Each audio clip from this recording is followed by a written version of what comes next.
Oi gente, a paz do Senhor. Continuamos aqui neste cenário ainda meio improvisado, porque eu preferi adiantar alguns vídeos aqui com vocês do que atrasar. Então, barulho de ar-condicionado, serralharia ali do lado, uma festa rolando ali fora. Então vou ver o que eu consigo fazer com esse áudio, mas preferi manter aqui. Hoje a gente vai para Atos 14, gente, metade do livro. Me contem, vocês estão achando dessa jornada até aqui? Com certeza você já tem uma visão diferente, né, da trajetória da igreja primitiva, de Paulo, dos apóstolos, muitos aprendizados, sem dúvida nos ensina, nos inspira, nos motiva a continuar servindo a Jesus com o nosso melhor. Você concorda? Vamos então para Atos 14, né, que aborda aí a continuação das viagens de Paulo e Barnabé, também a cura de um paralítico na cidade de Listra, e também nessa ocasião, né, acharam que Paulo e Barnabé eram deuses, né? E além disso, o assunto abordado em Atos 14 é o apedrejamento de Paulo, né, e o retorno dos missionários à Antioquia. Como a gente viu na leitura, Paulo e Barnabé seguiram passando por várias cidades anunciando o evangelho. E lá em Icônio, uma dessas cidades, né, o texto revela que uma grande multidão de judeus e gregos aceitaram a Jesus. Os que não creram incitaram ódios e levantes contra eles mais uma vez, né? E assim a cidade se dividiu. Uns apoiavam os apóstolos e outros os judeus que não criam no evangelho.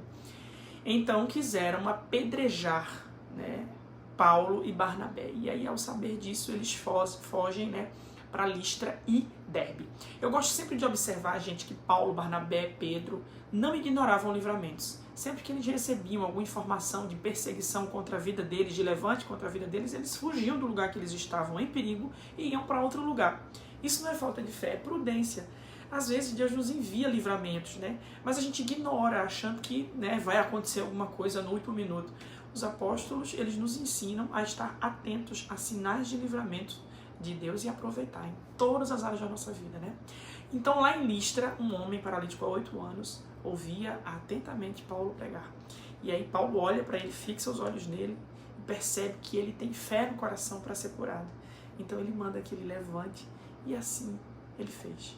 Ele levantou, ele foi curado imediatamente. As pessoas que estavam ali, em Listra, né, acharam então que eles eram deuses, que ali era a personificação de Júpiter e de Mercúrio, né? Mercúrio seria então o Paulo que estava com o poder da palavra. E aí tinha templos naquela cidade e o sacerdote destes deuses chega com grinaldas e coisas para oferecer um sacrifício para eles. Ele sai no meio do povo, rasga umas vestes em sinal de consternação e sofrimento e repreende aqueles homens.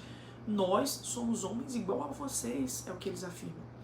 Então eles dizem, olha, Deus deixou vocês caminharem pelo próprio caminho de vocês, mas ainda assim, Ele abençoou vocês, mandando chuva, estações frutíferas, enchendo o coração de vocês de alegria. Mas deixem essas coisas vãs, ou seja, parem de adorar deuses que não existem e se convertam ao Deus que fez os céus, a terra e tudo que neles há. Ele traz uma palavra ali, uma palavra verdadeira, pregando para aqueles homens, né?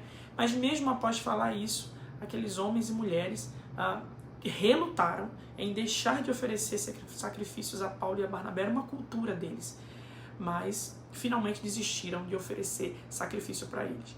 A perseguição com eles era ferrenha, então os perseguidores viajavam de uma cidade para outra para incitar ódio, né? Já vimos isso, o Saulo já foi um deles, né? E o que aconteceu foi isso, os judeus chegaram ali em Icônio e conseguiram convencer o povo, né, de Listra a apedrejarem Paulo. Isso acontece, Paulo é apedrejado a ponto de ser dado como morto, imagina o estado que ele ficou. Mas aí ele é levado para fora da cidade, que as pessoas achavam que ele estava morto, e lá fora, rodeado pelos discípulos, acontece um milagre, ele se levanta e anda, volta para dentro da cidade e no outro dia vai para Derbe. Ali ele experimentou um pouquinho do que Estevão passou, né? Mas ainda não era a sua hora. Ele não estava nem um pouco disposto a se calar, independente de qualquer coisa. Ele levanta-se não para parar de pregar, mas para se organizar e ir para o próximo destino.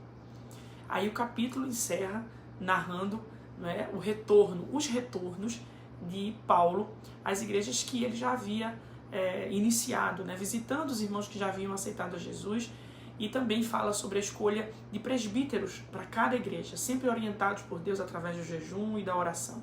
E então eles passam em Listra, Icônio, Antioquia da Psídia, Panfília, Perge, Atalia, não sei pronunciar corretamente as cidades, né?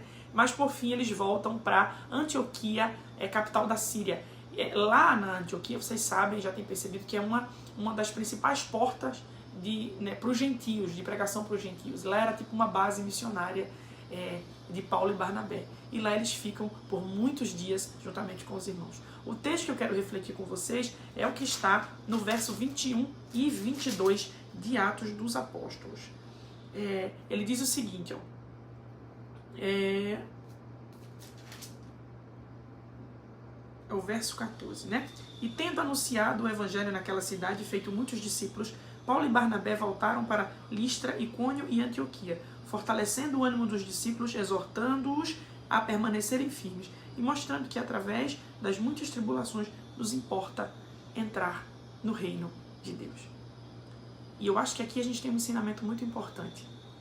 Esses homens voltam às cidades que eles já ganharam vidas para Jesus. Mas eles não estão preocupados apenas com números, mas estão preocupados em exortá-los e em animá-los. A gente às vezes é muito bom em dizer, ganhei X almas, a gente tem orgulho do número de almas que a gente ganha, mas quantas vezes a gente volta para cuidar deles? Para quantos a gente liga para saber como é que está a fé em Jesus? Com quantos a gente ora? Quais delas a gente lembra de levar à igreja em um momento de desânimo? Enfim, acontece, né? Principalmente aos que se iniciam na fé. Eu sei que a gente não precisa ser babá espiritual dos nossos irmãos, mas a gente tem sim a responsabilidade de cuidar deles em seus primeiros dias de fé. Estes homens, eles nos ensinam não só a ganhar almas, mas cuidar delas. Que a gente possa manter isso na nossa mente, para que fortalecidas as vidas que ganhamos para Jesus tragam outras vidas, aumentando assim o número de discípulos fiéis à causa do Mestre. Sem dúvida, essa é uma das reflexões mais importantes do texto de hoje. Amém? Vamos orar? Pai, nós te agradecemos porque o teu amor nos ensina que não só devemos ganhar outros a ti, mas cuidar destas vidas. Cuidar como cuidamos de um recém-nascido, ajudando-os, fortalecendo-os, exortando-os, mas depois de firmes em ti, com certeza, trarão outros e se tornarão também discipuladores. Nos ajuda a não desistir dos nossos irmãos, a ter paciência com os nossos novos irmãos na fé. Traz à nossa memória pessoas que estão precisando, que estão, quem sabe, desanimados e parados em casa e às vezes precisam de uma ligação nossa, de um lembrete nosso. Precisam de que, através do Espírito Santo, sejamos usados para ser a tua voz para eles. Traz à nossa memória nesse momento quem precisa desta palavra e nos ajuda, Senhor, nos dá a ousadia do teu Espírito Santo para pegar na mão do nosso irmão. Quem sabe muitos que estão aqui também estão fraquinhos na fé, mas ajuda, Pai, que o teu Espírito Santo possa ser a força que o meu irmão e que a minha irmã precisa aqui neste momento e que através desta vida que ele vai resgatar, que ele vai trazer, que ela vai trazer, a sua fé também seja fortalecida. Nos ajuda, Pai, a te servir cada vez melhor. Em nome de Jesus, nós te agradecemos por tudo. Amém e amém. Deus abençoe e até o próximo devocional.